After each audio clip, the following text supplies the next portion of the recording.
Mesdames et messieurs, bonsoir et bienvenue à Chemin Critique. Aujourd'hui, nous commençons une nouvelle série, une série inédite sur Géopolis Télévision. Nous allons à la découverte des champions bâtisseurs. De quoi s'agit-il? Notre pays a 2 345 000 km². Aujourd'hui, une partie est occupée par l'agression rwandaise. Mais en même temps, ce pays-là est en train de bouger de l'intérieur.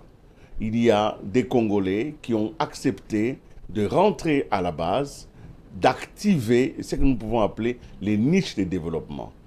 Parce que tout le monde est venu à Kinshasa, évidemment fouillant la précarité, parfois la guerre, d'autres venant simplement à l'aventure. Mais Kinshasa n'est pas le Congo. Le Congo, ça reste ces territoires immenses qui ont besoin de notre travail. Nous avons décidé en tant que journalistes d'aller à la rencontre de ceux qui ont décidé de faire bouger les provinces, d'avoir des initiatives qui permettent la connexion entre les gens et le développement si possible. C'est ainsi que nous les appelons, tous ces Congolais, les champions bâtisseurs. Ils sont champions parce qu'ils ont accepté de s'investir eux dans un combat contre la pauvreté, dans un combat contre la précarité. Ils sont des bâtisseurs parce qu'ils ne font pas que parler. Le discours n'est pas simplement leur apanage. Quand bien parmi eux, il y en a qui parlent bien, mais ils ont mis la main à la pâte. Ils construisent qui d'un hôpital, qui d'une route, qui d'une boulangerie, qui d'un pont, qui d'une station d'essence. Énormément de choses se font aujourd'hui et nous avons le devoir d'accompagner ces Congolais qui, pour le peu qu'ils gagnent, ou pour l'influence qu'ils ont dans le pays, ils décident d'investir à l'intérieur du pays. C'est donc avec plaisir que aujourd'hui la première édition de cette série, parce qu'elle sera une série, nous irons partout dans le pays, nous allons découvrir et encourager ceux qui font quelque chose pour la population. Ils sont les champions bâtisseurs. Aujourd'hui, nous avons le plaisir de recevoir l'un d'eux, parmi ceux qui travaillent au quotidien avec la population. Il est venu aujourd'hui parce qu'il accompagne un grand projet et nous avons le plaisir de recevoir M. Godé Kankou. M. Godé Kankou, bonsoir. Bonsoir. Merci d'être venu. Vous êtes quelqu'un qui n'aime pas beaucoup la télé. J'ai dû me battre beaucoup pour vous convaincre d'être là, mais c'est un grand plaisir de vous voir. Mais qui êtes-vous, M. Godé Kankou? De toute façon, votre visage ici, sur la scène politique congolaise, est connu. Vous êtes un économiste, donc vous avez un diplôme universitaire, vous avez beaucoup travaillé, mais vous commencez directement votre engagement public en participant à la conférence nationale souveraine. Vous y étiez déjà à l'époque. Ensuite, vous étiez à la présidence de la République, à l'époque la République du Zaïre, assistant du conseiller politique de Mobutu. Vous avez donc travaillé avec lui, ce qui vous a amené à la conférence nationale. Et puis après, on peut dire que vous êtes parmi les experts que le pays a parce que vous avez fait ce qu'on appelle la saga des ministères. Vous avez été au ministère des Finances, au ministère du Portefeuille, au ministère des Transports. Vous avez été aussi au ACRPT, donc au Conseil de la République, Parlement des Transitions. Vous êtes donc quelqu'un qui fonctionnait sur base de projets et vous les amenez jusqu'au bout. Alors, pourquoi nous vous avons appelé aujourd'hui? C'est parce que nous venons de faire un reportage en profondeur dans le Kasaï oriental.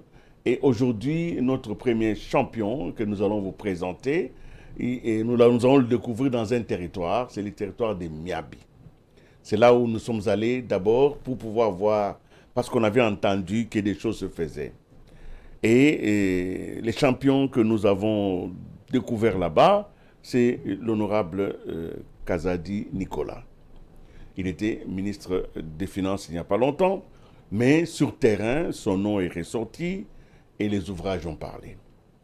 Avant toute chose, d'abord, j'aimerais vous demander, est-ce que notre analyse de sentir que le pays bouge de l'intérieur est-elle valide? Qu'est-ce qui se passe à l'intérieur du pays aujourd'hui? Oui, pour ne prendre que l'exemple du Kasaï oriental que je connais, les choses ont beaucoup bougé. Je citerai quelques cas.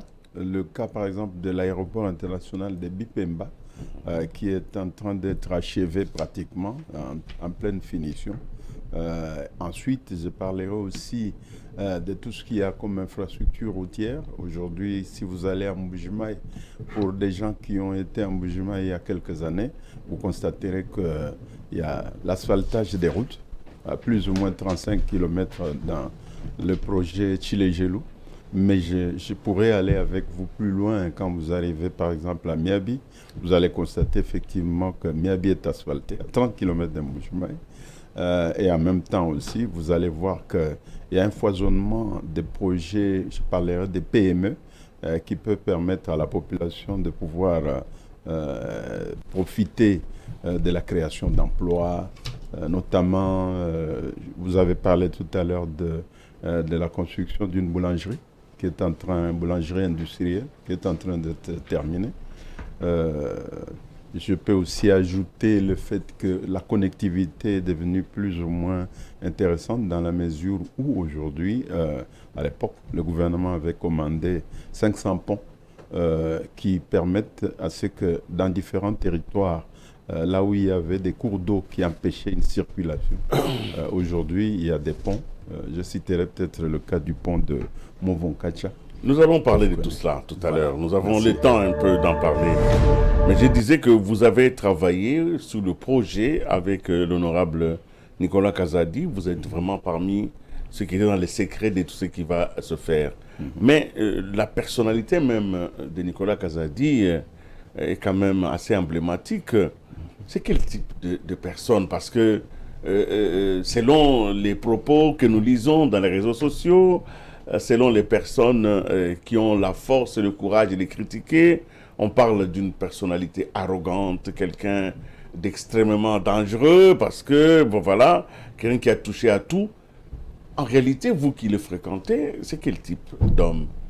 Évidemment, je pense que ces jugements proviennent des personnes qui ne l'ont pas connu ou qui ne le fréquentent pas de près. Je dirais que Nicolas Kazadi, d'abord, je l'ai connu personnellement. Aux études, on était ensemble étudiants à l'université de Brazzaville avant qu'il ne puisse continuer. On était à la faculté de sciences économiques avant qu'il ne puisse continuer vers l'Europe et connaître la destinée qui est la sienne. Je dirais que c'est quelqu'un affable, un homme très ouvert, mais qui a aussi cette qualité-là. Je pense peut-être que c'est pour cela que les gens ont cette image de froideur par rapport à lui. Parce que c'est un homme des résultats. Ça, il est dans la culture des résultats. Généralement, quand il vous a confié un dossier, il veut être certain que les résultats sont là. Je ne parlerai pas des détails que vous connaissez, notamment dans le cadre de ses actions au niveau du ministère des Finances. En même temps aussi, c'est quelqu'un qui a toujours un profil de technocrate, d'autant plus qu'il a travaillé dans des institutions économique au niveau international, notamment, je parlais... Donc, il doit avoir été affecté par toutes les attaques, appelé M. Lampadaire et tout ça. Ça doit l'avoir affecté ou bien il est au-dessus de ces genres de critiques? Non, il est au-dessus de ce genre de critiques, d'autant plus que vous avez peut-être suivi, c'est quelqu'un qui a été amené en justice. Il a accepté lui-même, d'ailleurs, en prenant une initiative. Si vous avez suivi la saga sur le dossier des forages et Lampadaire, vous allez réaliser qu'il a été le premier à aller vers le procureur général en disant oui, je n'ai rien à cacher. Et donc, bon, voilà, ça c'est aussi un peu des attaques par rapport à un homme politique. Mais nous pensons que la politique, elle est aussi comme ça. C'est un peu de bonne guerre. C'est lui qui veut te combattre, commencera par noircir Mais son le tableau. image. Voilà. En tout cas, C'est ils ça. sont très nombreux, Ouais. peut-être pas autant qu'on voulait, les champions bâtisseurs. Ils sont dans toutes les provinces. Aujourd'hui, nous commençons par le Kasaï, mais ils sont à l'Équateur, ils sont au nord Bangui, vous le connaissez. Ils se battent à vos côtés. Vous qui êtes dans cette population, vous savez qui est avec vous. Pas tous ceux qui sont élus, pas tous ceux qui ont du pouvoir à Kinshasa, mais ceux qui sont rentrés et qui ont dit, écoutez, battons-nous ensemble, voilà le peu que j'amène, l'intelligence que j'amène, les partenariats que j'amène, je voudrais que nous bâtissions notre pays, parce que ça ne doit pas simplement être une histoire d'une personne. Nous allons donc, dans cette série, je vous disais, faire justice aux champions bâtisseurs. Alors, le premier reportage que je vous convie à suivre, je vous demande vraiment d'être attentif. Nous sommes donc allés, Géopolis Télévision est allé au Kasaï oriental. Nous avons visité plusieurs territoires. Nous avons été à Miabi, nous avons été à Chilenge, nous sommes restés en Mbujumaï d'ailleurs de manière profonde, et nous avons même traversé la rivière. Nous avons traversé la rivière pour aller vers Ngandajika qui est dans l'Omami. Mais tout ça, vous ne le verrez pas aujourd'hui, vous le verrez progressivement avec le temps. Mais aujourd'hui, je vous demande de découvrir le miracle de Miabi. Parce que nous appelons ça miracle. Pour moi qui suis passé là-bas il y a une vingtaine d'années, je n'ai pas du tout reconnu l'endroit parce qu'il a été extrêmement transformé. Découvrons le premier des champions à Miabi dans ce film qui nous est très bien réalisé par monsieur Ntsase et sur une voix de Kayoa Chouchou. Suivons.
Dans les provinces longtemps délaissées, leurs initiatives deviennent des phares qui redonnent sens à l'effort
À Chilenge, à Cabinda, à Miabi, à Ngandajika, à Uvira ou à Mbandaka, ils construisent des écoles, creusent des forages, lancent des entreprises locales et redonnent sens à un mot qu'on croyait oublié, reconstruction. Par leurs initiatives, des bâtisseurs rappellent qu'un pays ne se relève pas seulement par les grandes décisions venues d'en haut, mais par les mains et les rêves de ceux qui y croient encore, là-bas au cœur du Congo profond. Voici leurs histoires. Voici celles et ceux qui bâtissent le pays autrement.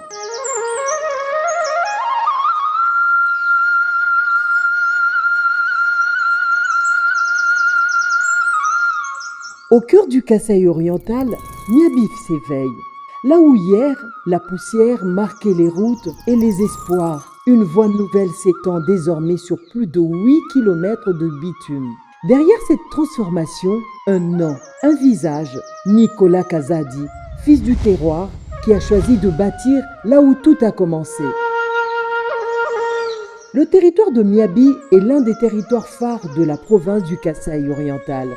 Situé à une trentaine de kilomètres à l'est de Mbujimaï, il s'étend sur un vaste plateau verdoyant entre rivières et vallées fertiles. Le territoire est traversé par plusieurs cours d'eau, dont la Loubi et la Mouya, qui favorisent une agriculture rivière dynamique. Le nom de Miabi tire son origine du nom Miabi en Chiluba, qui signifie arbre aux feuilles larges ou lieu d'ombrage. C'est le berceau du royaume fondé par Kazadi Diofwa, ancêtre du clan Kazadi, l'une des plus anciennes dynamiques Luba du Kasaï. C'est une terre à forte symbolique historique, liée à la résilience coutumière et à la préservation des traditions Luba. Ces dernières années, Miabi a connu une relance d'initiatives locales de développement, notamment grâce à des acteurs publics et privés engagés dans la modernisation du territoire.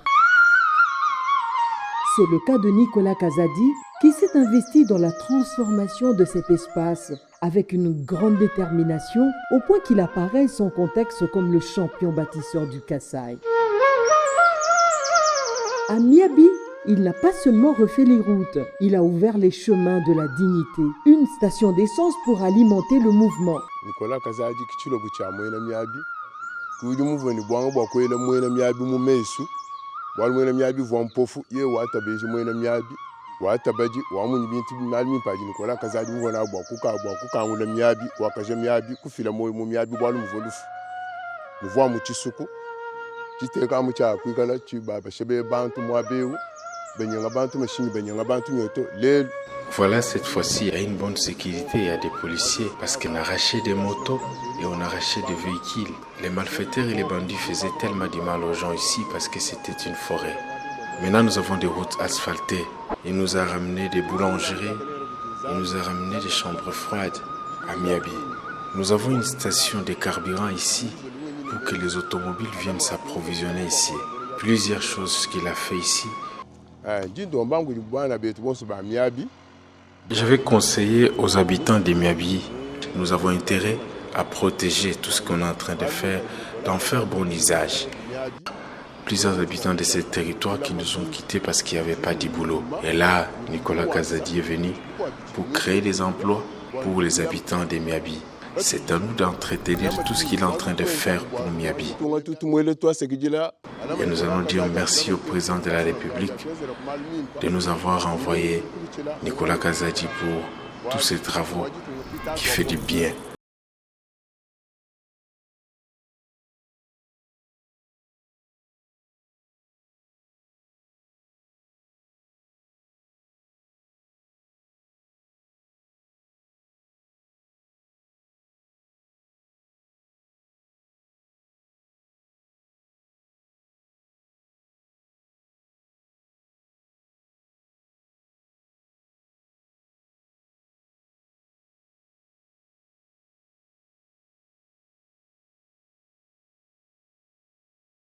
totalement asphaltée qui traverse la cité comme une promesse d'un avenir radieux. Tout de suite, on se rend compte que le type de goudron choisi a tenu compte de la nature du sol. Se trouvant dans une zone tropicale, le bâtisseur a construit un drainage adapté.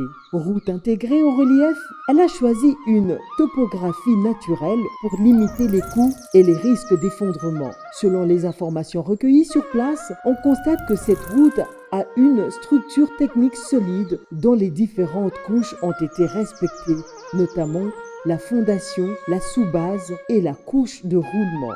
D'une largeur de chaussée adaptée d'au moins 6 mètres, la route permet le croisement des véhicules, voire même les accotements stabilisés. On est loin des routes à usage unique que des prédateurs sèment comme de la paille à travers la République. Cette route a été faite avec professionnalisme. Même en accédant aux informations qualité-prix, on reste dans les proportions raisonnables. La transformation de Miabi est spectaculaire du fait du passage de cette route qui augmente l'éclat de la cité et qui devient le nouveau lieu de la mémoire et de la socialisation. Sur la voûte principale, on découvre un autre édifice destiné à abriter une boulangerie moderne. Oui, une boulangerie moderne pour nourrir le quotidien. Il a fallu penser comme un économiste pour saisir l'impact de cet investissement, car la boulangerie va jouer le rôle d'un catalyseur économique local par la création d'emplois directs, les boulangers, les vendeuses, les livreurs et les techniciens. Il y a aussi l'effet d'entraînement pour les fournisseurs de farine, du bois, de la levure ou du carburant qui bénéficieront ainsi d'un nouveau marché. Dans beaucoup de villages du Kasaï, le pain vient de Mbuji-Mayi, voire de Kananga, transporté sur des routes coûteuses et parfois impraticables. Cette initiative va réduire la dépendance aux villes, va stabiliser les prix en supprimant les frais de transport, et ce qui peut être une innovation, c'est le fait que la boulangerie peut utiliser les farines locales pour essayer d'autres recettes et pouvoir les adapter à la région. Notre four électrique est là. Il y a déjà la farine, du sel, tout est déjà là. Oui, four électrique. Ça, c'est notre four électrique. Ce sont des fours électriques. On n'a jamais vu ça ici à Miabi. C'est notre première fois de voir ça. Ça va servir à nous donner le pain. Parce qu'ici, on n'a jamais vu ça. Grâce à l'excellence de M. Nicolas Kazadi, toute la population de Miabi voit ça. Ici, on va travailler avec des sources. On va travailler avec le groupe électrogène, avec le central hydraulique de Toubitoubidji. Tout le grand voit là-bas, dans le versaire. Il va quitter dans le versaire vers la boulangerie. Ici, c'est dans la logette, pour le central solaire. C'est les centrales qui amènent les courants en Mbuji-Mayi. On a laissé des cabines à Miabi, Katende. C'est qu'on a appris pour utiliser à la boulangerie avec le groupe électrogène qui est là. Ici, c'est le central solaire. Et ça, ce sont des accumulateurs. On a 14 accumulateurs ici avec les ondulaires électriques. Ce sont des ondulaires automatiques.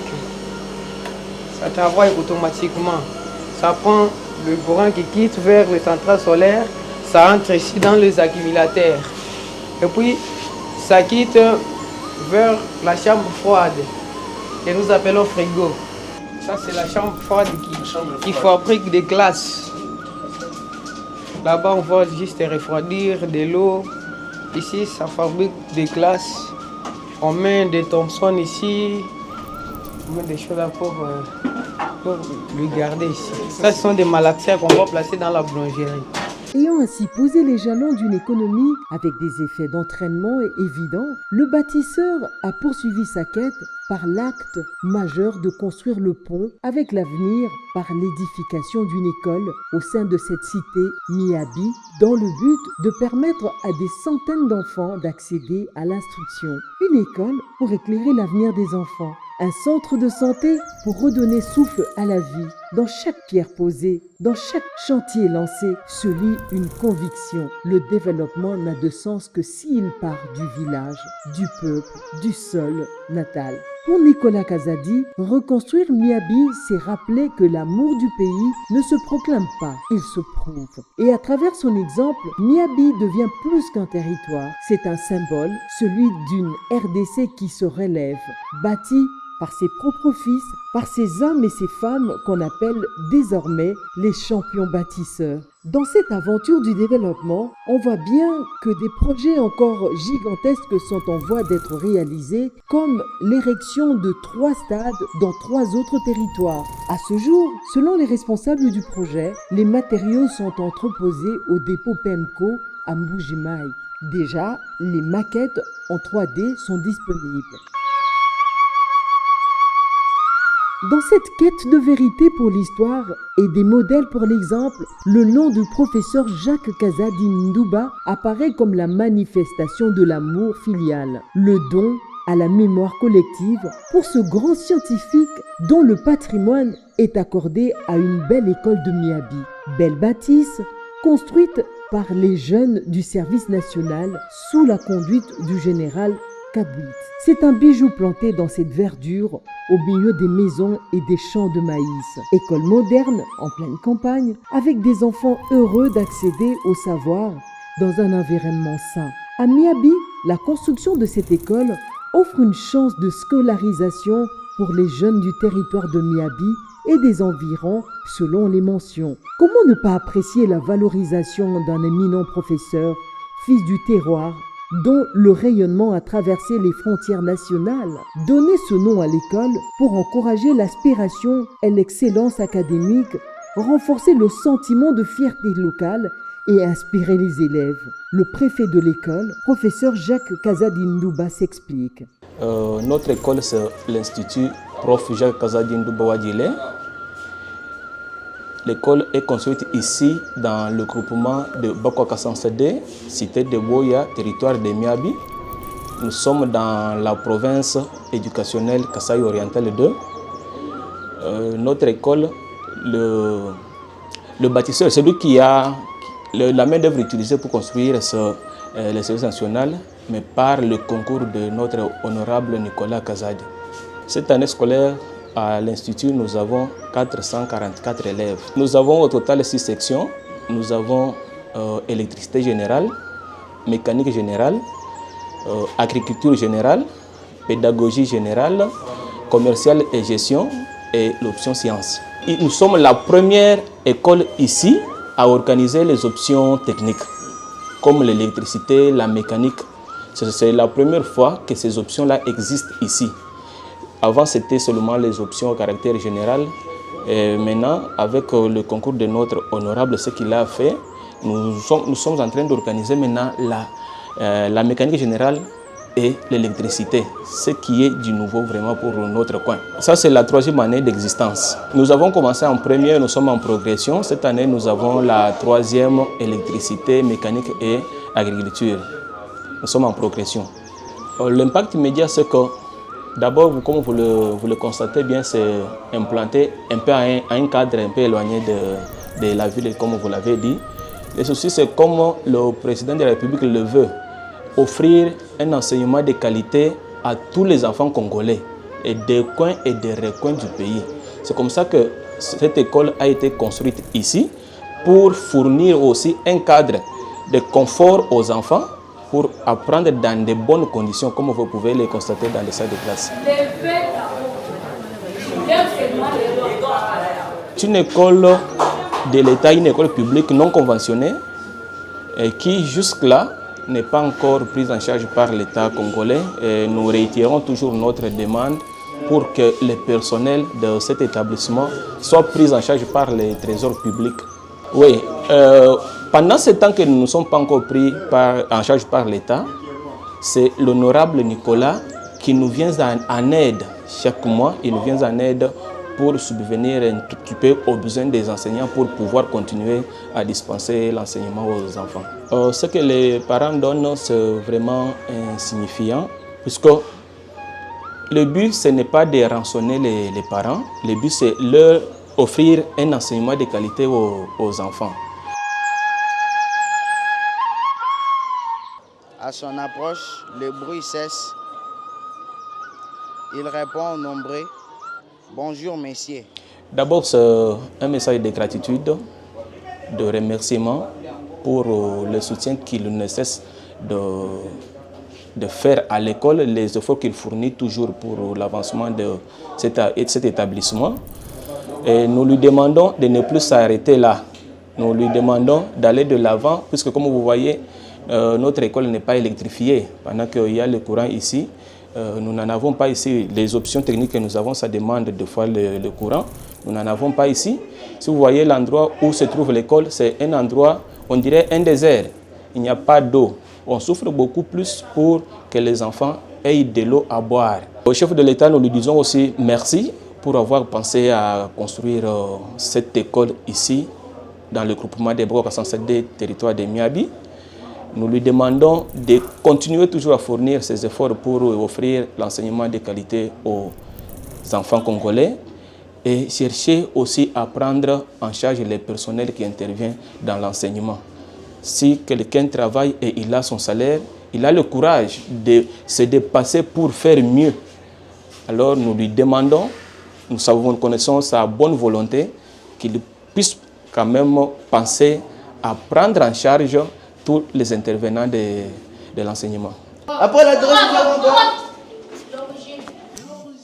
après l'origine, les secteurs, après secteur. Comment raconter l'histoire de cette petite fille qui faisait 4 heures par jour pour aller à son école dans ces vallées en période de chaleur ou de pluie? Elle n'arrive pas à exprimer sa gratitude à l'égard du promoteur.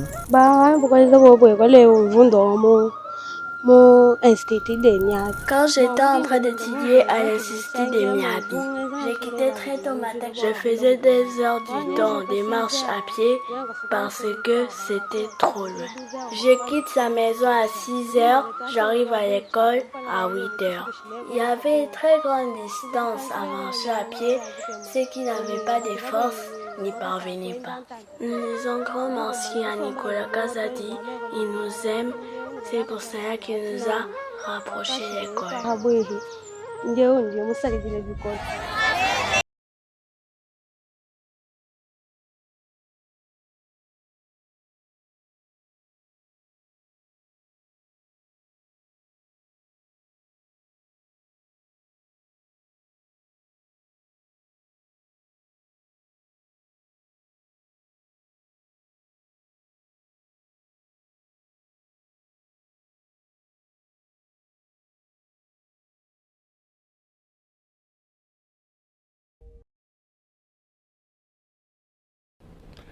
Très émouvant quand on entend une petite fille comme ça vous dire net, je faisais 2 heures pour aller à l'école, 2 heures pour rentrer.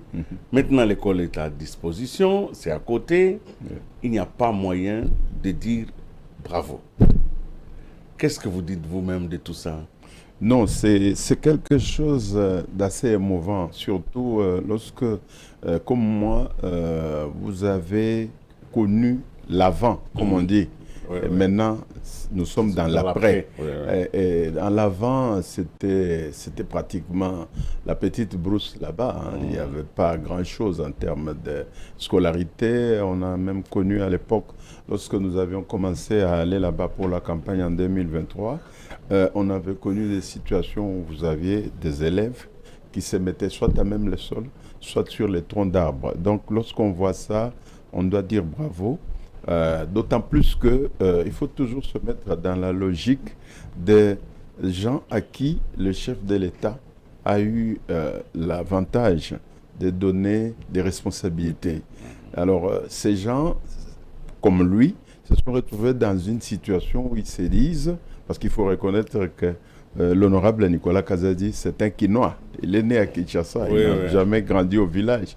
Mais avoir ce réflexe de dire, écoutez, il faut quand même qu'on reparte vers nos sources, comme vous l'avez dit dans les reportages, et en même temps aussi avoir cet avantage de dire, tiens, mais par rapport à ce que nous vivons dans les villes modernes du Congo, comme Kinshasa, Lubumbashi, etc., nous n'avons pas encore atteint ça au niveau de Miabi. D'où cette décision de poser des actes qui nous rapprochent plus ou moins vers la modernité. Alors, donc, la question que tout le monde va se poser, oui. Ça a demandé énormément de moyens. Comment vous avez bouclé les financements? Est-ce qu'il a payé tout ça de sa poche? Qu'est-ce qui s'est passé? Comment vous avez bouclé? Oui, effectivement, le ministre des Finances qu'il était appartenait d'abord à un gouvernement. Et le gouvernement a arrêté certains projets, comme par exemple le PDL 145 territoires. Alors lui, en tant qu'une des autorités de tutelle du PDL 145 territoires, a bougé au niveau du gouvernement, a obtenu l'aval pour qu'on puisse poser certains actes en finançant, en finançant par le trésor public. Mais néanmoins, il faut quand même reconnaître aussi qu'il arrive toujours un moment où il y a quand même la nécessité que la personne qui, comme on dit, a mouillé son maillot, puisse intervenir, parfois aussi par ses propres moyens, comme on le dit dans ces reportages, par le préfet qui dit, ben voilà, la prise en charge de cette école qui n'a pas encore été mécanisée au niveau du ministère de l'enseignement, il est obligé, lui, de mettre la main à la poche pour pouvoir payer les salaires. Ce qui est quand même assez lourd sur la poche de quelqu'un. Alors quand vous regardez ces images-là, oui. Nous avons filmé, il y a près de 2 mois, on approche 2 mois maintenant, 1 mois et demi. Oui. Je suppose que les travaux ont continué. Qu'est-ce qui a été encore ajouté aux images que nous avons vues là-bas? Oui, et il est vrai que peut-être qu'avec le laps de temps qui vous a été imparti, vous n'êtes pas allé trop loin. Oui, parce que Miabi, c'est quand même un grand territoire.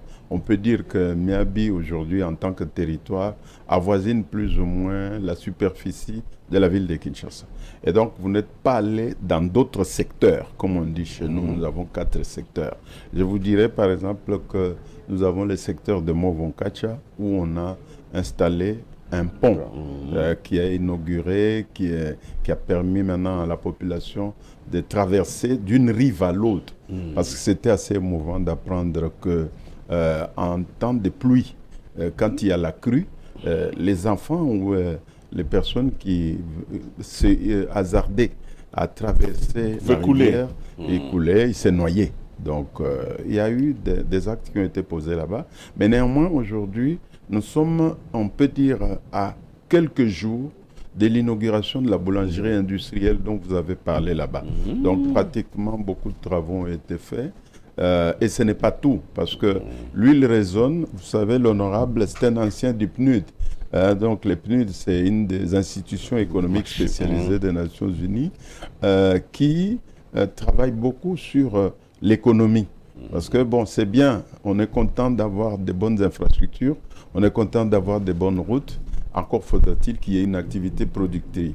Et donc, au-delà de la boulangerie, il est en train de vouloir installer dans quelques mois une limonaderie qui va permettre à ce qu'il y ait des emplois et qu'on puisse, on peut dire, des produits économiquement achetable. C'est-à-dire qu'on ne peut pas avoir une petite bouteille de coca, l'équivalent du coca, à 5 000 francs, comme on avait connu ça. Oui, mais au Kasaï, c'est comme ça coûte cher, la vie est extrêmement chère là-bas. Oui, c'est à cause de l'enclavement. Le Kasaï est une province qui a été enclavée, mais beaucoup d'efforts ont été fournis aujourd'hui. Je crois que vous voyez un peu même certains... Oui, grâce à ces images, nous constatons que ça bouge à l'intérieur du pays, qu'on a besoin finalement des main-d'œuvre, qu'on a besoin des cerveaux pour venir reconstruire le pays. Alors, quel message vous pouvez lancer à tous ces jeunes qui ont fui le Kasaï parce qu'il n'y avait plus rien, il n'y a pas d'ouverture, qui sont ici et souvent même dans la détresse parce que parfois ils prennent des risques de rouler sur, de chercher à manger dans des difficultés avec des accidents et tout ça. Quel message vous pouvez envoyer aux jeunes Kasaïens qui sont à Kinshasa au regard de ce que vous faites déjà sur place? Oui, nous avons cet avantage aujourd'hui de constater qu'il y a une nouvelle vague qui parle de l'entrepreneuriat des jeunes. C'est un message que je veux donner à tous les jeunes qui sont à l'intérieur du pays. Aujourd'hui, vous pouvez, à travers certains métiers, comme le métier de l'agriculture, avoir une production. Moi, je vois aujourd'hui au niveau de certaines villes, des jeunes, je vous donne un exemple, des jeunes qui produisent la pâte d'arachide. Mais la pâte d'arachide peut être utilisée pour la tartiner dans ce pain-là, dont on a parlé dans les reportages au niveau de la boulangerie. Mais ça, c'est des jeunes qui comprennent qu'il est temps aujourd'hui qu'on puisse ir vers l'intérieur, qu'on puisse combattre plus ou moins l'exode rural, parce que parfois, je me demande même si dans la ville de Kinshasa, la plupart des motos qu'on a surnommées par une expression de chez nous, la plupart des Wewa, est-ce qu'ils sont dans une rentabilité? Surtout que vous avez à peu près 10 000 concurrents en termes de motos. Je crois qu'au début, c'était peut-être rentable, mais maintenant, ça devient très compliqué pour avoir un client. Et à partir du moment où ils sont suffisamment nombreux, il n'y a pas la demande faiblit. Et les risques d'accident, les gens ne prennent plus beaucoup la moto. C'est ça. Et puis, si vous avez visité Mbuji-Mayi et Miabi, il n'y a pas d'embouteillage là-bas. Il n'y a pas de voiture non plus. Pourquoi voilà. Donc, tous les Kasaïs-là n'ont pas acheté des voitures pour mettre chez eux. Oui, on s'est dit que, bon, évidemment, nous avons commencé tout un cycle. C'est un cycle économique et que quand il y aura un foisonnement des PME, PMI, certainement que les gens vont maintenant changer de catégorie. Catégorie sociale. Oui, vous avez travaillé au portefeuille, donc vous connaissez à peu près la configuration des entreprises. Donc quand nous regardons Miabi, Miabi c'est entre deux sites miniers. Vous avez Chibwe avec Sassim et vous avez Miba. C'est vraiment au milieu de ces deux-là. Quel est l'avenir finalement minier du Kasaï? Est-ce que les deux sociétés peuvent se relancer? Est-ce que vous pensez qu'il y a de l'espoir pour la Miba? Je vais vous donner un exemple que j'ai vécu personnellement à l'époque comme, on peut dire, responsable de la CTCPM au ministère des Mines. Nous avions effectué à l'époque un voyage en Afrique du Sud où nos partenaires sud-africains nous avaient amenés dans une école de la fondation Oppenheimer, qui sont des responsables de la DBIRS ou des actionnaires. Nous avons été dans une école où nous avons trouvé une centaine de jeunes noirs sud-africains qui étaient en train de tailler le diamant en plein Johannesburg. Donc, moi, je pense que si vous voulez que je donne un avis aujourd'hui, aussi bien à la MIBA qu'à la SACIM, il faut qu'on dépasse ce niveau de production de diamants à l'état brut, surtout lorsqu'il s'agit de la joaillerie. Il est souhaitable qu'on puisse les chaînes de valeur. Et les chaînes de valeur, c'est notamment la taillerie des diamants. Et vous voyez bien que lorsqu'on est dans la joaillerie, le prix du diamant de base, le diamant brut, peut être multiplié par 5, voire même par 10. Donc moi, je donnerais ce type de conseils par rapport à notre avenir. La MIBA fonctionne sur les diamants industriels, hein, donc comment on fait avec ça? Bon, je n'aimerais pas citer certains noms de personnalités de ces pays qui avaient ramassé un très gros diamant de joaillerie. En Mbuji-Mayi. Oui, en Mbuji-Mayi. C'est-à-dire qu'il est vrai qu'on peut avoir peut-être 80-85% de diamants industriels, donc les bords, comme on l'appelle, mais le reste, c'est la joaillerie. On a aussi la joaillerie aussi bien à la Sassim, à Chibwe, qu'au niveau du polygone de la MIBA. Mais j'ajouterai un élément fondamental. La MIBA ne s'arrête pas là. J'en étais moi-même à un moment donné en tant que conseiller au portefeuille administrateur. Donc vous allez voir qu'au niveau du Kasaï aujourd'hui, nous avons le nickel-chrome de Nkonko Luchacha. Et le nickel-chrome, c'est parmi les minéraux rares qu'on peut aujourd'hui exploiter. Nous avons, quand vous allez par exemple au niveau de l'Uebo, nous avons là-bas le fer au niveau de Luebo. Et le fer de Luebo, à l'époque du maréchal Mobutu, l'étude a déjà été menée, les réserves sont certifiées. Il s'agit tout simplement d'investissement. L'investissement, voilà. En tout cas, M. Dodé Kankou, vraiment, je suis heureux d'avoir eu ce moment avec vous parce que vous nous avez ramené un peu d'espoir dans ces moments difficiles où le pays traverse une crise sécuritaire aiguë. Il y a quand même des endroits où les gens continuent à œuvrer pour les développements. Alors, à tous les champions bâtisseurs, vous qui nous suivez en cet instant, vous êtes au Bandundu, vous êtes à l'Équateur, vous êtes au Katanga, vous êtes même au Kasaï. N'hésitez pas à contacter Géopolis. Nous sommes prêts à venir pour voir ce que vous faites pour la population, mais surtout aussi pour écrire d'une longue plume les actes signalés que vous aurez posés. Alors, je voudrais peut-être vous demander d'encourager peut-être ceux qui hésitent encore, qui ont de l'argent dans leur maison, qui ont de l'argent à l'extérieur, qui hésitent encore de revenir et d'investir à côté des populations, un message pour eux. Oui, moi je pense que, M. Willy, vous avez parlé d'une crise sécuritaire. Pourquoi on nous fait la guerre? On nous fait la guerre à cause de nos minéraux, à cause de nos richesses. Mais comment comprendre que les étrangers nous agressent pour nos minéraux et que des personnalités qui viennent de différents pays comme l'Inde, comme le Liban, comme la Chine même, puissent partir de longues distances, parcourir les longues distances dans le monde pour revenir chez nous. Et quand ils arrivent chez nous, tout de suite, ils se mettent dans l'activité soit minière, soit industrielle. Ça veut dire que le pays a un potentiel. Un pays de plus ou moins 120 millions d'habitants aujourd'hui a aussi un marché. Hein, j'ai connu dans le passé un ami qui travaillait dans une brasserie qui est l'équivalent de Bralima à Brazzaville. Il me disait toujours, un ami hollandais, il me disait toujours, mon rêve, à chaque fois qu'on publiait les chiffres annuels au niveau de la Hollande, mon rêve, c'était quand est-ce que j'irai à Kinshasa. Parce que Kinshasa avait les grands marchés, 20 millions d'habitants. Marché. Voilà. Et donc, nous avons un grand potentiel.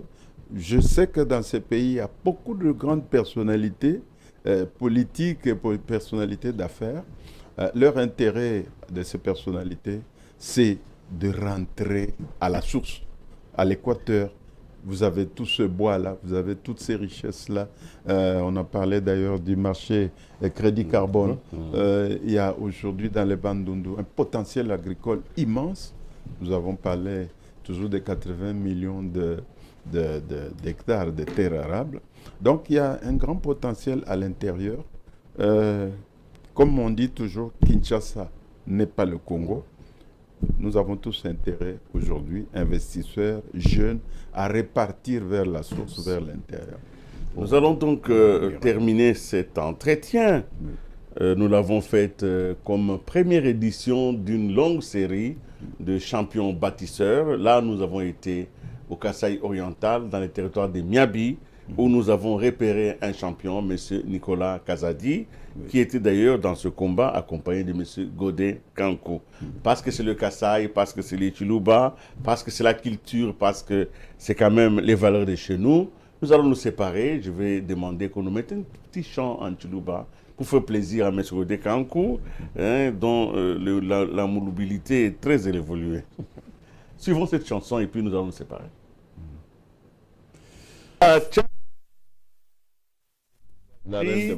Et notre championne, celle qui a bâti notre culture sur base de notre authenticité. Nous avons vraiment une pensée pieuse pour Kalamwana. Nous espérons vous retrouver, amis téléspectateurs, à une autre occasion.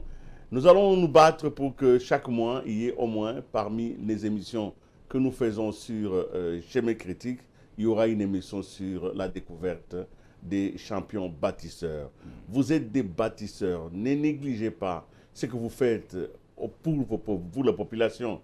Ne négligez pas. Vous avez donné un peu d'argent pour qu'un enfant puisse étudier toute une année. Vous avez bâti son avenir. Vous avez donné un peu de l'eau à boire à des personnes qui en avaient besoin. Vous avez bâti l'avenir. Ce que nous faisons pour la société, c'est ce qui nous permet d'être des bâtisseurs.